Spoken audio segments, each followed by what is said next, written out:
Hey guys, it's time for part 2 of my pickup video. I'm going to start off with the game I picked up at Best Buy, and that is, of course, Super Street Fighter 4 for the Xbox 360. It seems like everybody who has a YouTube channel has either picked this thing up at this point. If you really love Street Fighter 2 or you like Street Fighter 4, you really love this game. They brought back the bonus stages, the car and the barrels, and they're adding a tournament mode here shortly where you can play online for medals and so forth. I'll play on there even though I'm not going to be very good, but just if you love Street Fighter. I also went to my local game exchange this week and I picked up a couple games. The first thing I picked up was Super Godzilla for the Super Nintendo. It has stickers all over it, but I really love Godzilla. I'm a big Godzilla fan. I have 19 DVDs of Godzilla. I just love Godzilla. The second thing I picked up there, oops, what was that? That I didn't expect to pick up was Super Star Wars for the Super Nintendo, complete in box, in unbelievably great condition, very little wear, and I mean this thing is in complete. First off, there's the game, the instruction booklet, the little Super Nintendo thing, and the best thing, the meatiest part of this, is this poster of things that came out in, I believe, in 1991. Like Star Wars for the NES for $59.95. Just fun to look back at all that stuff. Back when the Star Wars catalog was probably this small compared to now. I'm trying to get all the Star Wars games, so anyway, that was nice. That was really nice to find this thing complete. Usually when I go in there to the game exchange, they usually have box games, like they have Super Return of the Jedi, but you could, when you lift it up, you could tell the game's inside, but they just have peanuts in there. It's not complete or anything, so I was really glad to find this. So my wife went to a couple garage sales for me, and she picked up a couple of games for me this week. First off, she picked up Hitman Blood Money for the PlayStation 2, complete. And of course, it also has the Kane Lynch Dead Man. Next one is Hitman Contracts.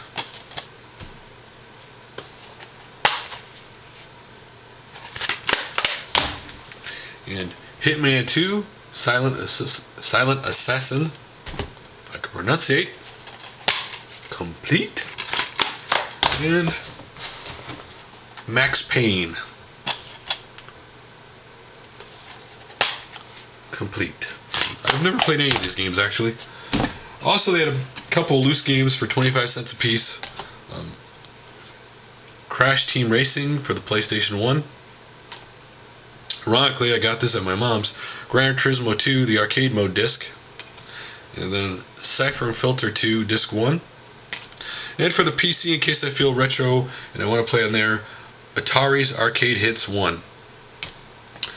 Also picked up Blues Room plug and play and a Crayola plug and play.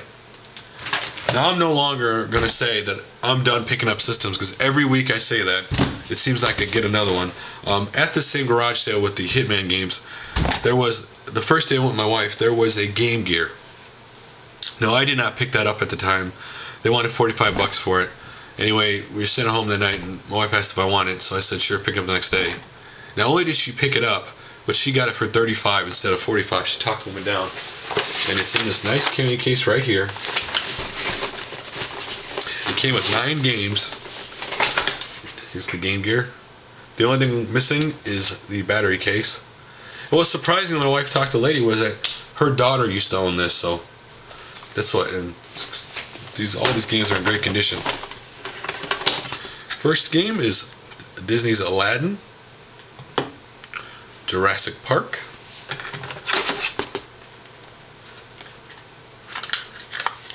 Miss Pac-Man. I played all these today. The animation of Miss Pac-Man when she chomps is a little bit off, but still a good game. Sonic Triple Threat, Tongue Twister, Interplay 5 in 1. This is basically chess, Parcheesi, checkers, just little simple games. Batman Forever,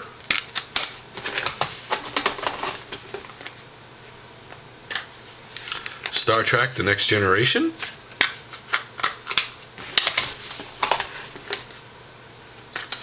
Sonic the Hedgehog 2. And Frank Thomas's Big Hurt Baseball. Now, I got one more thing yesterday when I was walking my local Walmart, and I walked near the newsstand. And normally, I don't pay attention to video game magazines and newsstands. I mean, I usually look on the internet. You know, video game magazines don't usually interest me so much anymore. But I saw this, and for nostalgia reasons, I picked it up. And that was the return of Electronic Gaming Monthly. And they left off with the last issue, so this is number 238. It's spring 2010 because they're no longer going to do monthly magazine. I guess they're going to do it. I'm assuming they're going to do it during every season. And inside each magazine, they have a code to get 4 issues of the online magazine. And the first article is the Street Fighter Legacy, which takes the Creative Minds Super Street Fighter 4, Street Fighter 4, Mortal Kombat, Dead or Alive, Tekken, Soul Calibur, a couple others I believe. And they talk about what Street Fighter meant to fighting games and arcade games in general, and the impact it's had.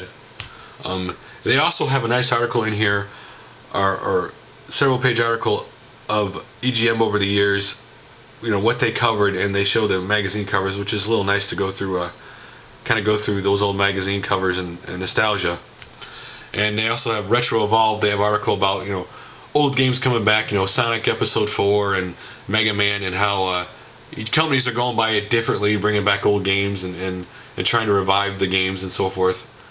So it was really nice to get this issue. I remember having EGM 1 and Grain Pro 1 way back when, and how things have changed so much. But anyway, that's all my pickups for this week, guys. So talk to you soon.